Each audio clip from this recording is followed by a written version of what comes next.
Kim Chiu, naiyak sa party, asan si Sian Lim?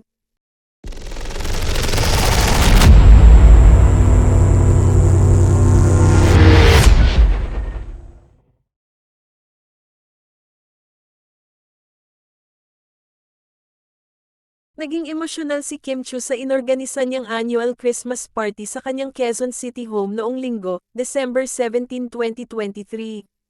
Imbitado ang piling mga kaibigan at kapamilya kasama ang staff ng Star Magic at mga programang kinabibilangan ng actress host, kabilang ang It's Showtime, Linlang, at What's Wrong with Secretary Kim.